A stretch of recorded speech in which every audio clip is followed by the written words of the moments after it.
Welcome to episode 7 of the Dual Boot Diaries, the weekly podcast about two longtime Windows users trying to learn to use Linux daily. I am one of your hosts, Adam Patrick Murray. Hi, I'm Will Smith. Each week we go through our experiences using Linux. And then at the end of this whole thing, we're probably going to delete a partition or something. I don't even know at this point. But yeah, let's talk about it. Let's get into it. What do you got this week, Adam? This week, I mean, we're back from our trips. You continue to work on your desktop.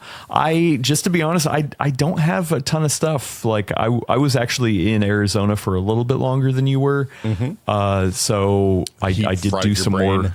Yeah, I did do a little more work on my laptop, but since I've been back in the studio, I've just been trying to play catch up with other stuff. So I don't have a ton to talk about, but it seems like you do. You've got a lot of stuff, right? I came back and had a couple of days that normally I'd be in the office at PCWorld, and I use them to do stupid stuff on my computer. And then things are good now. But let's hit what have you got first? Let's hit your stuff first, because I think you got the short list this week. Yeah, so I want to go over a couple things that we had talked with Wendell about, and I gotta tell you, man, that was so fun to chat with Wendell. It was a really, really good time. Just I don't know. Like, number one, I love listening to Wendell talk. I could listen to Wendell talk about anything. It's just Wendell's a delightful human being to spend time with. It turns out he really is. It's not like the rest of these people that were around all the time. Wendell's great. Well, I don't know about that. Number two, like I really felt like I was in the presence of Linux royalty, and I think the first time I saw you after I had saw Wendell on the bus ride over, I think I told you, I was like, I was so proud of myself. Mm-hmm. Like I saw him on the bus, I started talking Linux stuff to him, and I could hang. And you understood. I understood. He understood me. We were sharing a common language, even though his skill set is way above mine. Like in the past, when he's talked about Linux, it's just like, woo! You were vibing. Yeah, so I'm still riding off that high, to tell you the truth. We actually talked with a bunch of other cool folks. We did a series of interviews that will hopefully go up on the PCWorld channel sometime soon, where I asked a lot of the people there about their distro of choice. Met the Phoronix guy, asked him about his distro of choice. A lot of cool stuff. So yeah, I'm still riding on this high from all this Linux love at the trip, for sure. I gotta say, the big surprise for me was how many people there were talking about Linux as desktop users, and I'm not talking about like so we can't talk about what we were there. Well, actually, we can, I guess now. No. Okay. Yes, actually, we can. You're right. Yeah. So we were there. Embargo, sorry. We were talking about. Yeah, sorry. We're recording this. When we're recording this, we can't talk about it. But by the time you hear this, we'll be able to talk about it as the TLDR. But we were there, and they were talking about like laptop processors and data center processors. Yep. Intel Panther Lake, and I don't remember what the data center code name is. Clearwater Forest. Clear Lake Forest. Clear Forest Lake water. Yeah. So there's water. There's forest. Look, it's clear. Yeah. The data center people, we expected to be all in on Linux, right? But the consumer folks who were there to talk about laptop and learn about laptop processors were also surprisingly enthusiastic about Linux. It once again makes me think maybe 2025, maybe it's the year. We'll see. We will see. But yeah, so after our chat with Wendell, he helped us with our homework, and I do want to follow up on a couple things. So the fonts thing, I have not. I did a little bit of the troubleshooting that he talked about. Even when we stopped recording, I continued to troubleshoot when he was there. I have not fixed it yet. Whatever. I have some other troubleshooting to do, like that aptitude thing that he talked about. So, yeah, I'll get on that next time. We spent some time digging into your fonts folder, and it's the true. TLDR is that you didn't have a sans serif that is Helvetica. Looks Helvetica like. or Arial. I think you didn't have either of those. So yeah, and anyway. I tried to download Helvetica. It's actually harder than you would assume. Whatever. Whole other thing. Luckily the Slack thing, it's fixed. Now Slack just launches, and it's logged in every single time. So thank you to Wendell. How'd you fix it? I don't remember what he told me, but he told me live. It was something. Now I don't remember. We should have to make a config folder. This is why you write this stuff down, Adam. Hey, no. It was written down on tape. We did it live on the podcast. So it was okay. Whatever we did live on the podcast fixed it. Perfect. And now I don't remember. The other thing we talked about the applications launching in the top left corner. Now, there's been a lot of chatter about why this is, and I haven't dug into things that might be able to help that, but it seems like it's just kind of an issue that is going to be dealt with. Like a common issue that maybe an update will fix, or yeah, I mean, and once again, some apps do it, some apps don't. It's not a huge deal, but I will say, every time I've been switching back to Windows, I've noticed that sometimes that same behavior happens in Windows as well. Like, especially for save dialog boxes, when I'm like saving something or want to upload a file into something, the box defaults to the top left corner. So maybe it's just something that I never noticed on Windows. Do you think this is like a lingua franca of the Linux world that is different than the Windows one? You just never noticed before? Yeah, I think I was just so used to it on Windows that because Linux is so fresh and new, I'm like observing everything and every weird thing. I'm just like noticing. But then, when I went back to Windows, I was like, oh, there are still times in Windows where the same exact thing happens. So maybe this just isn't a Linux thing. Maybe this is a widespread thing. So that was just an interesting note. So the other reason why I was staying in Phoenix was because I met up with our security friend, Mike Dinsiglio. I hung out with him. We did some security related videos for PCWorld, but we also recorded another special edition for Dual Boot Diaries. Hopefully we'll go up sometime in the next week. And we had a really good chat about security stuff. He's a longtime Linux person.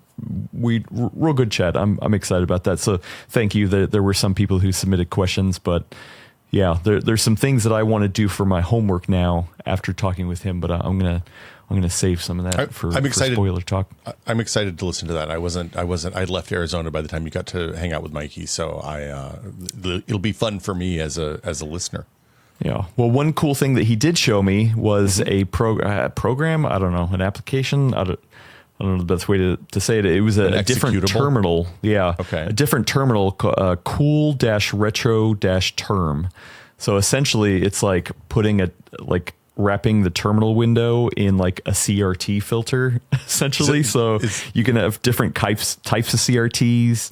You can have different like green and black, or like Hercules monochrome with that hot orange. Yeah. So they have different presets in there. So like it was something. He's like, hey, this is my favorite terminal window, and I was like, oh, this is actually kind of fun to do it. So let's see. With Wendell last week, we talked about Alacrity, which is the 3D accelerated one where the text just goes and it's done. This cool retro. I thought I was going to learn some new word for some cool retro business when I saw this in the notes. Not that you're actually using a terminal called cool retro term. I haven't started using it, but it is there. He showed it to me, and I was like, wow, that's actually kind of cool. I don't know if I'll use it daily, but. Did you talk to Mikey about your grudging acceptance of the command line over the last 2 months now? Like how you've gone from, oh no, I'm never going to do that, to I grepped some stuff today. I don't think I did. But I still am trying to default to not doing stuff in the command line. But there are some things that I found that is just like, oh, it's just kind of easier to do it in the command line and not have to worry about it. So yeah, I'm still trying to find my balance there, but I'm not like a diehard command line person now. But I'll open it up and be like, yeah, I'm just going to jam some stuff in there and hopefully nothing breaks. It's funny because there's definitely times like when I type paru and try to install something and then it pops up with 5 choices. I don't mind the command line, right? But if I hit paru and it comes up with 250 potential matches for the thing that I searched for, it would be nice to not be scrolling through the terminal to find those, Yeah. Also, I think the one of the things I'm defaulting to using the terminal over the GUI based thing is the application install stuff. Yeah. Mostly because that is one of the downsides people have been talking about for Ubuntu, is that if you're installing apps through the App Store, sometimes it will install the Snap version instead of the a different kind of version. So at least in the terminal, you have full control over what's installing, supposedly. Not that I'm still going back and forth on what all that means. And actually, I did talk about with Mikey security of the different kinds of ways of installing stuff. So yeah, I haven't settled on anything, but I just find it easier at this point. I get it. For the install stuff. The last thing I want to talk about, which is kind of a funny thing that Mikey showed me, he was like, hey, did you know there's a Hannah Montana distro? And I was like, excuse me? The Miley Cyrus TV show from 20 years ago, Hannah Montana?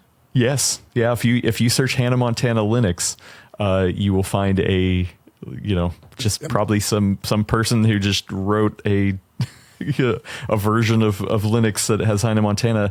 And I was like, put me on a list? Maybe. But I thought that was funny. And then Mikey, like, I don't have any sort of affinity for Hannah Montana or Miley Cyrus, whatever. So Mikey knows me better than that. I was like, oh, that's kind of funny. I never thought about that. This rabbit hole goes really deep. And then he showed me something that is up my wheelhouse, which is there's a distro called, if you just search Rebecca Black Linux, it's a Black OS, I think is what they call it.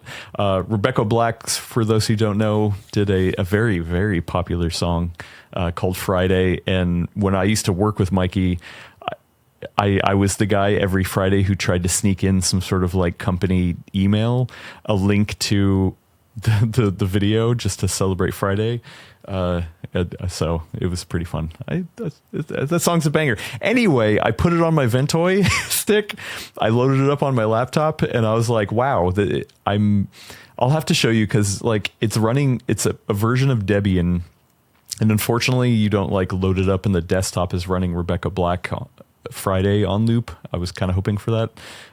But it's also weird just to be like, yeah, we're taking these serious distro choices, being like, what should I use daily? This or that. And then there's people out there that are just making distros just for fun. And I was like, well, that's kind of fun. I did not install on my laptop. I just loaded it into the live environment.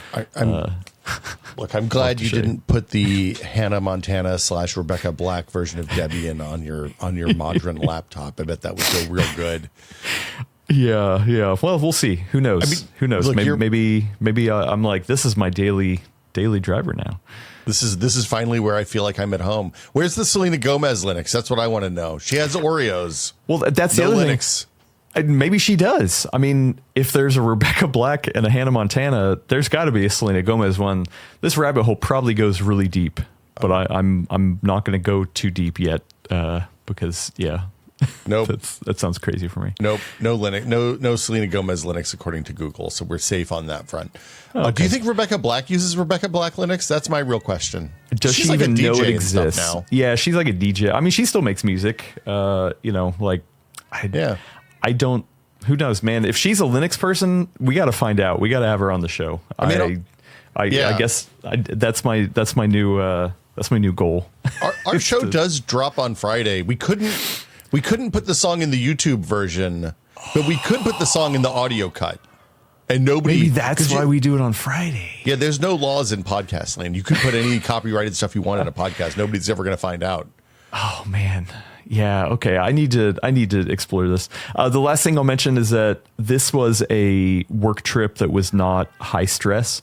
So I did use Linux as much as I can. We recorded not only the Wendell video, but also the Mikey interview.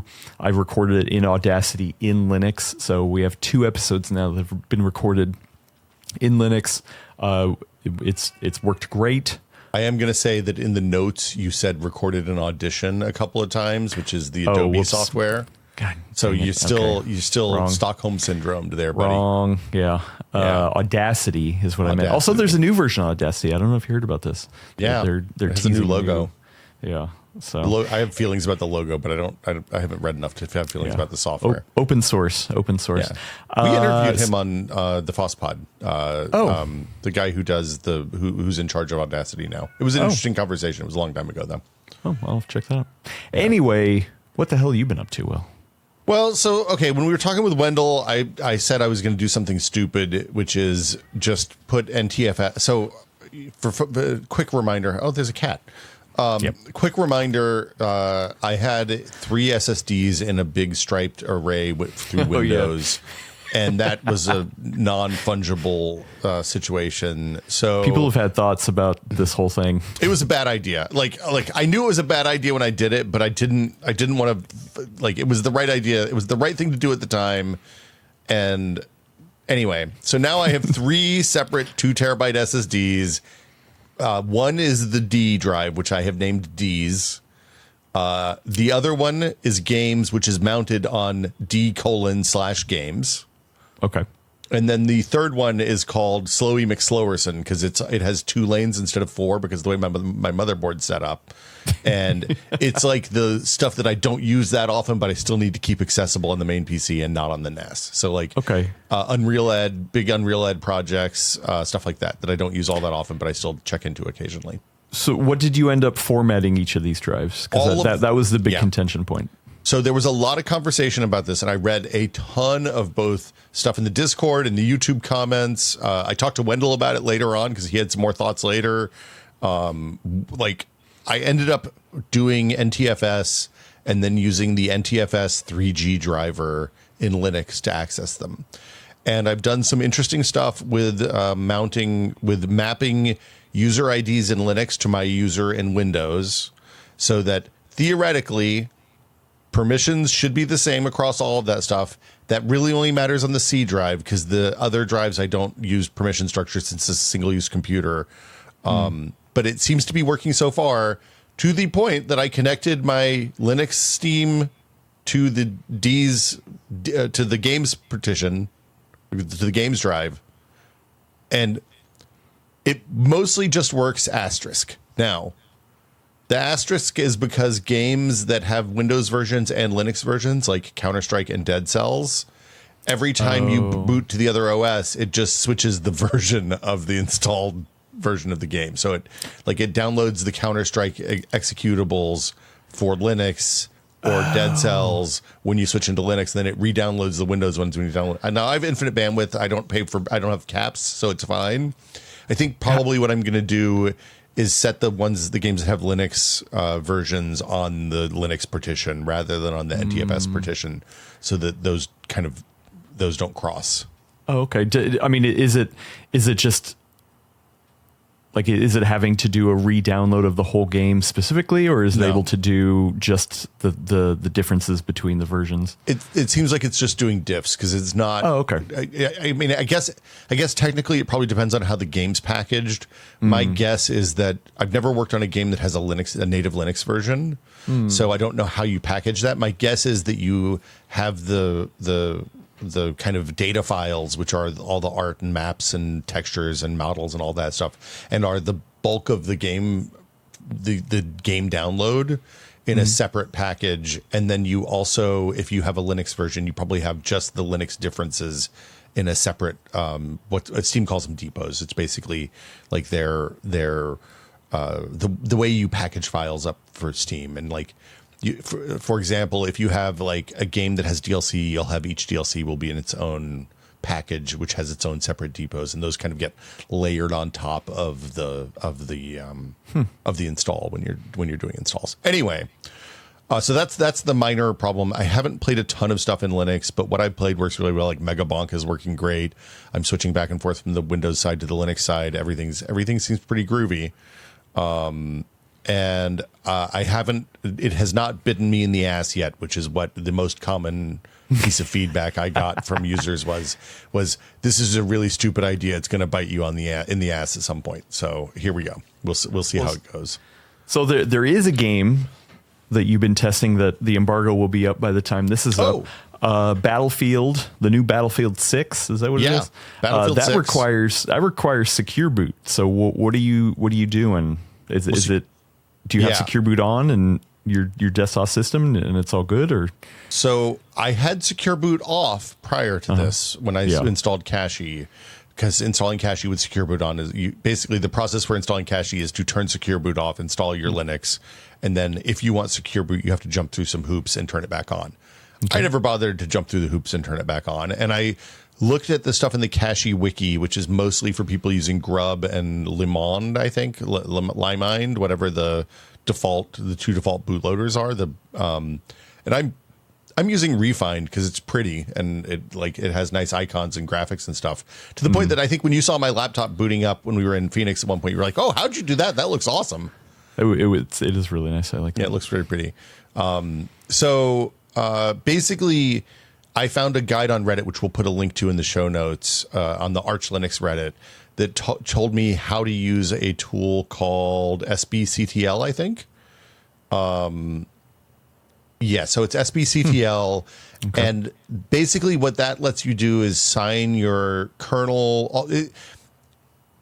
So the challenge with Secure Boot is Microsoft has keys that they sign Windows with, and then if you want to run an OS that has that is not signed, you have to turn off Secure Boot to do that. If you want to have Secure Boot turned on for Linux, then you have to sign your kernel and your bootloader and any drivers that the bootloader needs every time you update those things, right? So it's kind of a pain in the butt, especially on a rolling distro like Cashy, where there's updates like I updated my kernel yesterday. Wow. I know, I'm living on the edge over here. Yeah, crazy. So there was a tutorial on the Arch Linux forum that told how to do this, and it seemed like a lot of work, and I didn't understand a lot of what was going on. And then I found this SBCTL tutorial, which basically is a tool that handles the signing for you. You generate some keys, you enroll them so you reset the Secure Boot section of your driver, which gives you basically a clean start and puts the Secure Boot section of the UEFI into, hey, you're allowed to put new keys in here mode. Oh, okay. And then what you do is you generate keys in Linux. You dump those keys into the UEFI along with the Microsoft keys. This is important because then if you don't have the Microsoft keys in there, you can't boot Windows. And then you sign your kernel and the Refined files and any drivers that you need, like a ButterFS driver if you are using an older version of Refined, I guess. And then you just verify that it's all turned on and reboot the computer and it works. And that was pretty much the experience. The neat thing about SBCTL is once you start signing things, it keeps track of things that you've signed. And then anytime they change and get updated, they get signed again. So from a security standpoint, it's probably not perfect. But since I don't really care about security on Secure Boot, and I'm just doing it so that I can play Battlefield 6, whose crappy DRM requires Secure Boot, it's fine. Wow. Well, I guess my first question is, is all this worth it for Battlefield 6? Are you that big of a Battlefield 6 stan that you wanted to figure it out? You said, hey, Will, I would like to have a video about micro stutter on Battlefield 6. If I give you an early key to this, will you play it and do that video? And I was like, yeah, sure. That sounds good. Okay. I have traditionally, we've talked about it on the show before, but Gordon and I used to play Battlefield 1942 and Battlefield 2. Like in the days before children, we would stay after work at Maximum PC and then do things like get on opposite teams and troll the other team working together. And like, in the days before voice comms in games, we could do all sorts of fun stuff. That's great. I have loved a lot of Battlefields. I fell off after Battlefield 3 because they kind of moved away from the part of it that I liked, and the multiplayer aspects of it. Like I like it. I liked 1942 and 2 because it felt like if you had a squad that was working really well together, you could have a real impact on the outcome of the game. And the game kind of grew to a point that mattered less.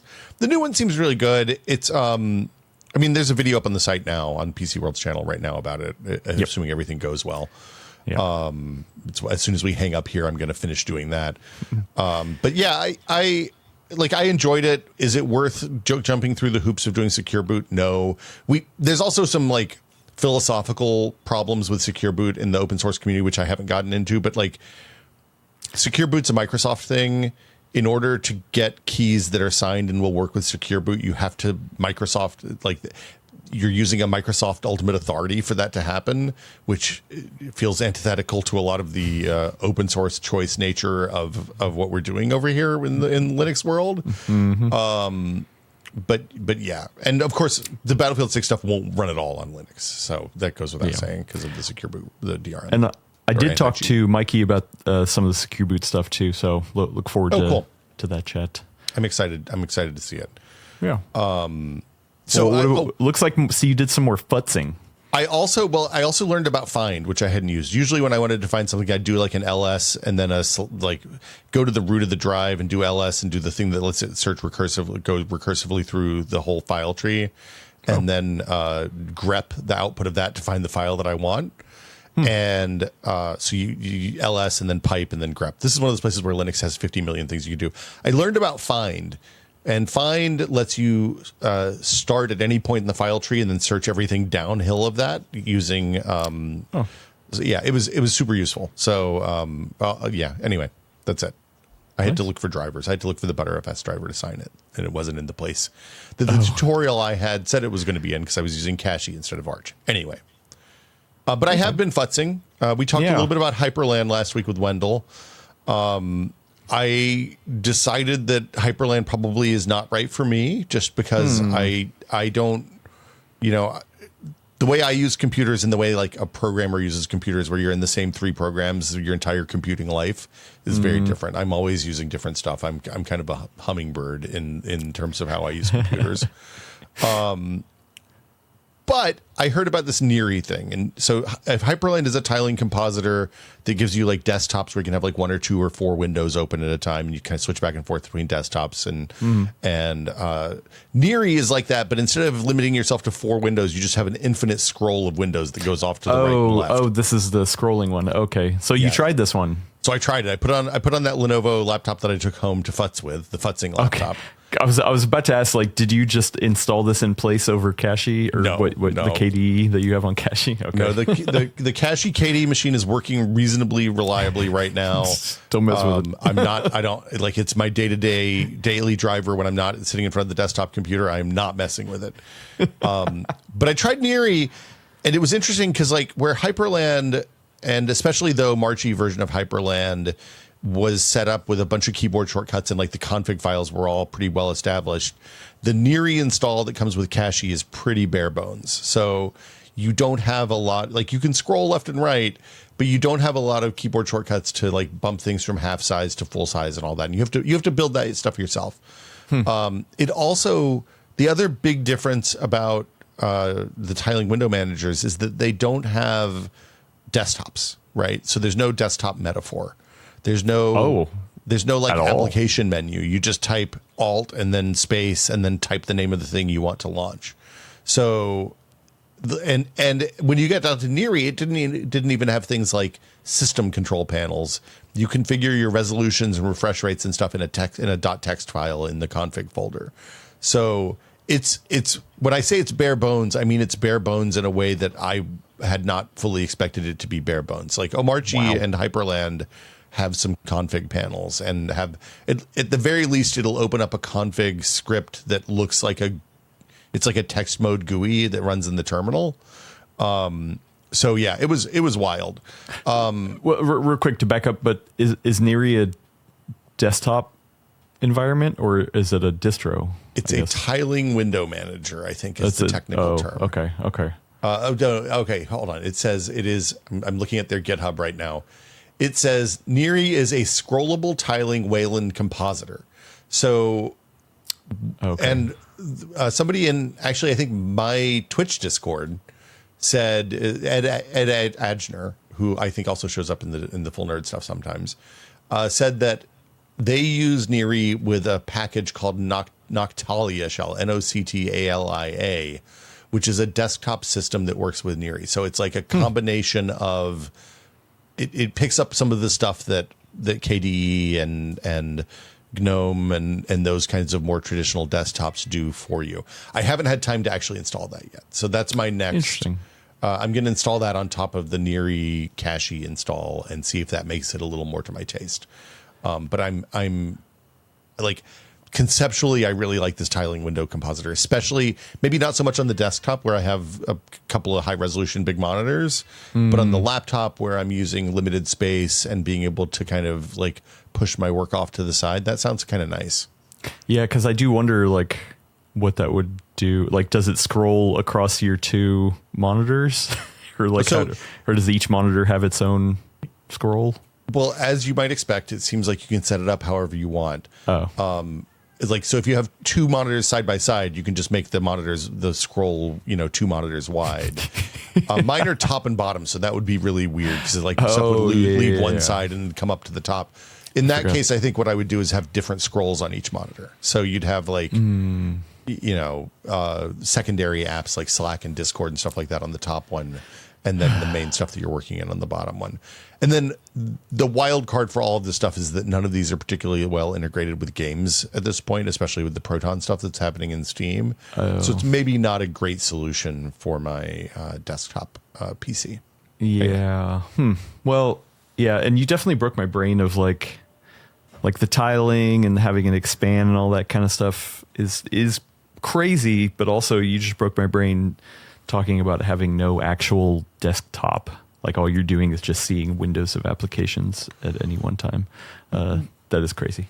Well, and it's like it gave good brain, just to be clear. Like futzing around with Omarchy and Hyperland, it's a thing that I talked about with Nirav a little bit on the framework video, which is also on the channel now. You can watch that today. Podcast episode just went up today. Yeah, for us. It's like I haven't encountered a new metaphor for using computers since probably like the iPad launched, right? And not even like the launch version of the iPad, which is just a big iPhone, but like when we're making iPad OS do some like light multitasking and stuff like that, they changed the way the UI worked. And it's actually kind of like a tiling window manager in the way that it works, because you're basically you have 2 or 3 apps running at a time. So yeah, it's exciting to mess around with that stuff because it is something that's different than what's happening on Mac or Windows or any real other OS that I've used at this point. So anyway, we'll see. Yeah, it's nice to have the futzing around laptop. That's the TLDR, right? Yeah, and that once again is a Lenovo. God, it's a ThinkPad. It's not a P, it's a T series, I think. It's like a 1920 by 1200 Arrow Lake machine. I can't remember the exact. Yeah, it's like T14 Gen. Yeah, 12. I don't remember. Yeah, but thanks to Lenovo for sending that. Yeah. So that's pretty much it. I fixed the scaling in GNOME 49 by toggling a beta environment variable. I do have an ongoing problem, and this is probably my big homework for next week. Which is that when my laptop sleeps in GNOME, I can't get it to lock.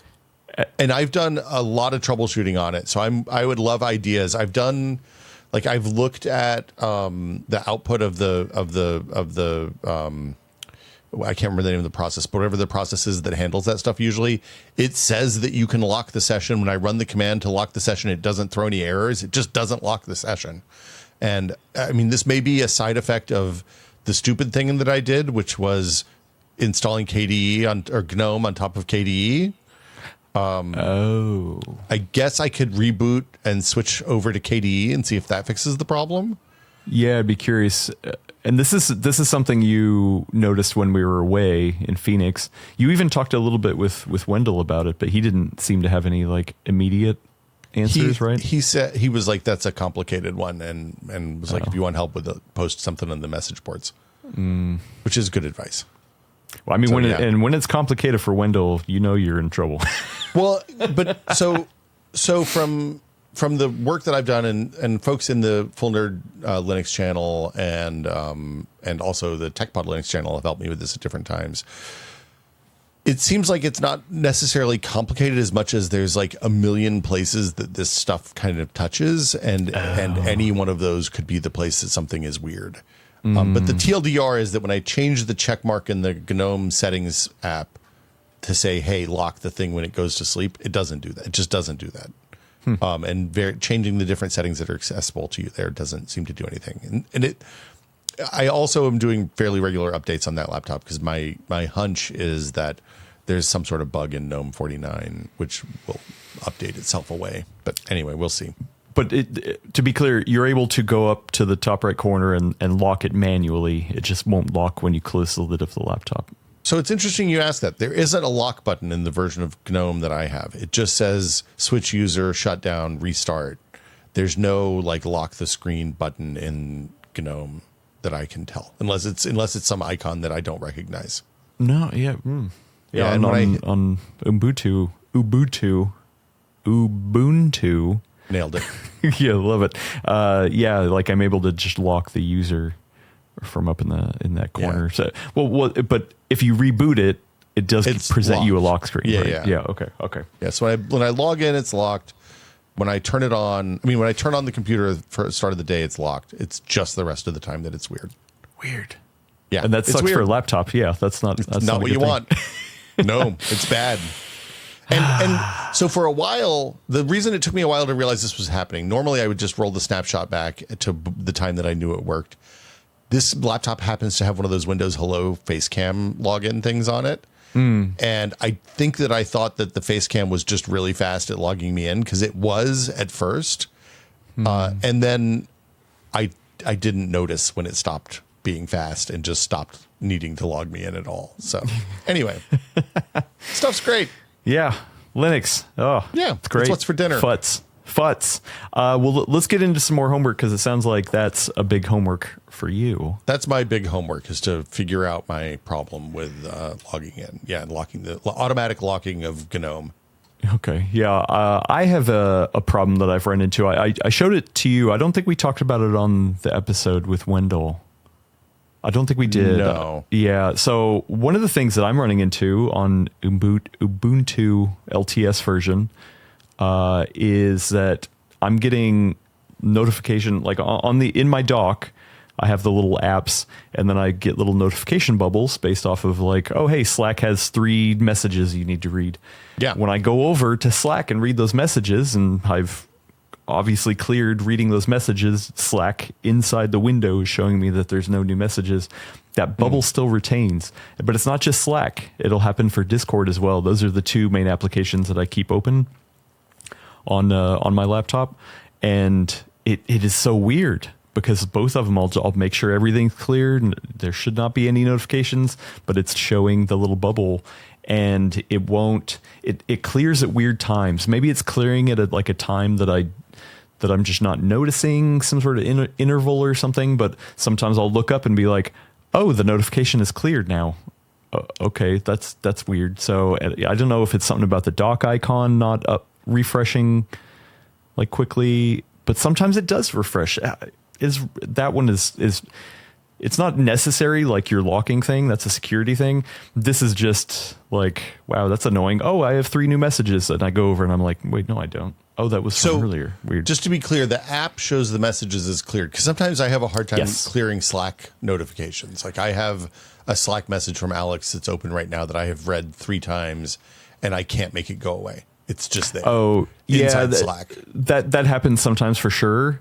But no, I made sure that everything is cleared, and even in Discord, I right click on the full nerd Discord group and say mark as read. So literally everything is read. I have no personal messages outstanding, but that the notification will still be there for a while. So if anyone has run into this one, let me know, because that's weird. Bacon my noodle, as the kids say. I don't think all the kids say that. Yeah, no, I don't think that's a thing. Also, I have not noticed before or something, but I noticed it last week, where my clock has that same issue with you, and so I need to read your documentation, but do the inverse. Where essentially I think the right way, or the way you wish you would have done it, was set Windows so that it was changing where Linux was UTC. The main one. Yeah. Okay. You want Windows to use UTC, because Linux. Friend of the show, Brad Shoemaker, had some thoughts on this, and his suggestion was that telling Linux to use local time is an error, and that you want to tell Windows to use UTC. Because the problem is Windows typically uses local time, including daylight savings or whatever, and Linux is always set to UTC, and then adjust that and how it displays based on where you are. Oh, so you're essentially having Windows do the same thing Linux does. Yeah. Assume UTC and then adjust. Okay. Yeah. And the reason I think the reason you do that is that when like daylight savings time changes, you're going to have a whole nother problem every time and stuff like that. So it doesn't surprise me. It's funny. Also, yeah. Oh, I guess we didn't change time zones because Phoenix is on Pacific Phoenix time. Phoenix has no daylight savings. Yeah. Man, I used to live there, and I love that. I wish everyone would adopt that. It's easy to do when you're south. When you're north, it's a much worse experience. Anyway. It's fine. Anyway, the other thing we kind of alluded to was I would like to have a nicer way to switch between Windows and Linux, like a different boot manager. Right now on the Lenovo laptop, I'm just like jamming on the F12 key, which is essentially pick your boot order. But it would be nice if it just defaulted into a menu and then I get to pick from that. Yeah, so I just need to probably ask you to help me. If you do Refind, Adam, you can put themes in and everything. You can have your anime girls. You can have a picture of your cat. You can do whatever you want. Okay, now I'm sold. Yeah. I'll do that. Also, man, there has been a real good chatter about the Win Apps thing that Wendell was talking about. Like I've been talking about Winboat, but I haven't got around to using it. Essentially, it's something to emulate a Windows, environment, because that might be a nice way for me to get around either using Excel or maybe even Photoshop. I probably wouldn't do it for something heavyweight like Premiere, but maybe Photoshop will work in something like that. I don't know. I really liked how Wendell was saying that you can configure it to literally launch and just have it look like a window in Linux. Like, not that it's a VM that you're then going into and using. It's just like, oh, hey, Excel almost kind of launches like a native application. Well, I like that idea. It is still a VM, but it looks like an app is the benefit. Yeah. Yeah. I think the thing people are saying, and I believe Wendell talked about this too, is that the GPU pass-through thing. But I do wonder, I guess I should have asked this at the time, and maybe this is a good question for people to know. But I mean, on this Lenovo laptop, this P series, I do have a discrete GPU. So I wonder if I could dedicate like the IGP to Windows and then the discrete to Linux, or maybe vice versa. I mean, because there's technically 2 GPUs in here, so I don't know if that'll help. Because you're not going to play games on that laptop, right? No, I'm not gaming. So then I would do the IGP on Linux and the discrete for Windows, just so that your power consumption doesn't get out of control. True, when you're just doing normal desktop stuff. Yeah, and actually I do notice when it is switching over to the discrete GPU, because my battery life will start to tank for sure. So I haven't found an easy way to force IGP or discrete. I'm sure there is a way to do it, but yeah, I don't really need that discrete GPU in there. And ultimately, like, I think, especially for Audition, now that we used it, I mean, I guess I didn't check, like, there's no way, I'm sorry, not Audition, Audacity. Yeah. There's no way Audacity is using that discrete GPU, right? Like, it doesn't need, so. They might do 3D acceleration to render the waveforms. Okay. But that's going to be the IGP will be fine for that. Yeah. So I'm like ultimately thinking, like, I really do like this ThinkPad. It's a really good laptop. Love the keyboard. It's hardcore for sure. But like, I think I might try to jump to another laptop. I have a couple other potential things, but like for my needs, my needs are kind of weird. So right now I'm kind of using laptops that vendors are sending because they're pre-configured. But I think ultimately I want to land on something. And actually, to tell you the truth, I mean, one of the other things I want to do is actually go back and use an old ThinkPad.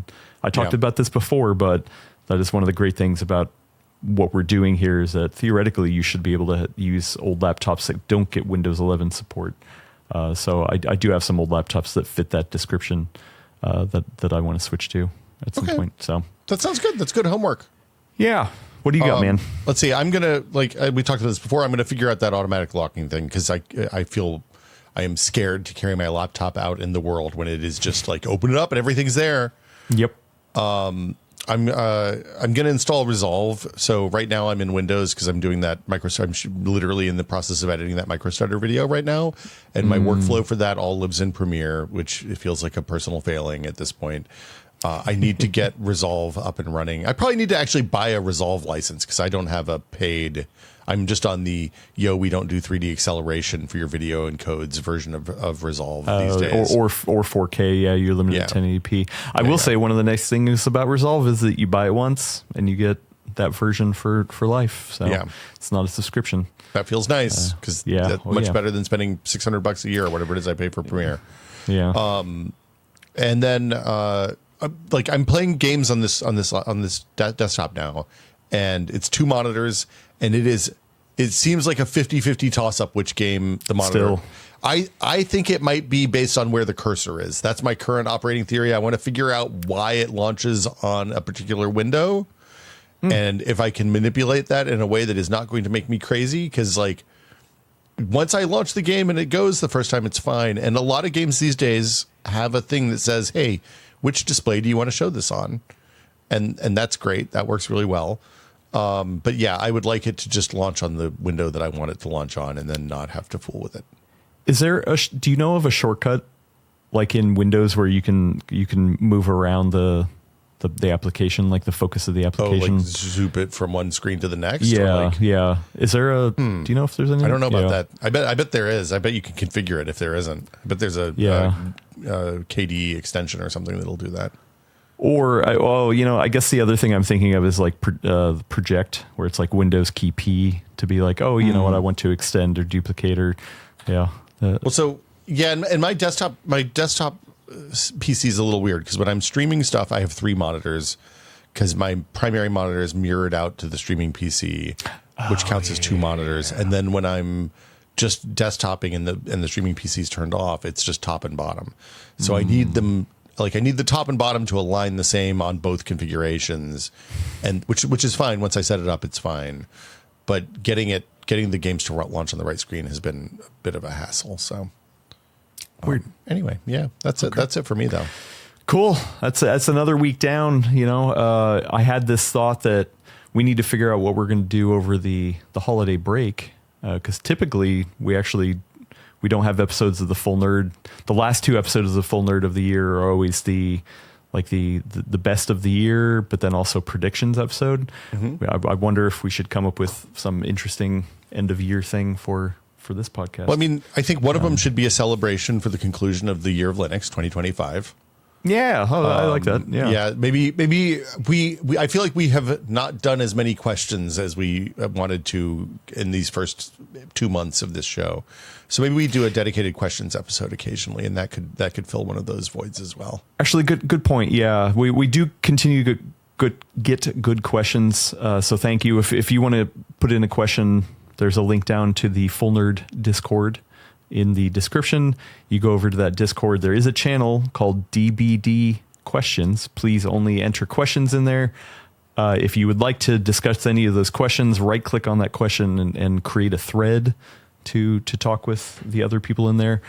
There are really good ones. Some of them like we're actually just covering in our normal course of conversation. Yeah. So sorry, I'm not like referencing some of them, and then some of them are like requests for like full episodes.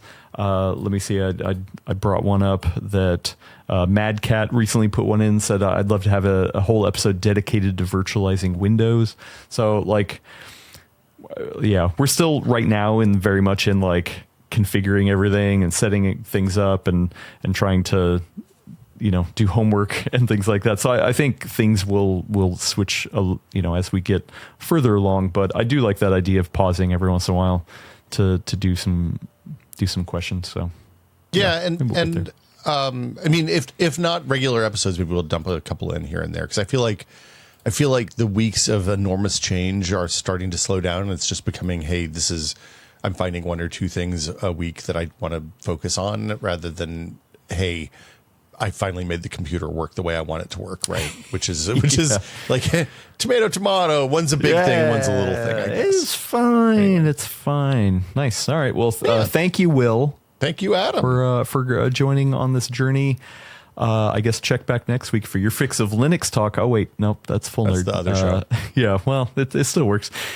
You find us on Deezer, where all fine podcasts are found. Yeah, like Deezer, iHeartRadio. Yeah, right. Yeah, we're over there. All the cool places. And once again, thank you for all the support. We continue to get an outpouring of love from people who are joining along on this journey. So. I'm glad we're in this together. Like, just to be clear, we wouldn't be able to do this without the support of the people that are answering our stupid questions and being incredibly kind and generous with their time. So yeah, and really not being jerks. Not sure. being, and that really does help.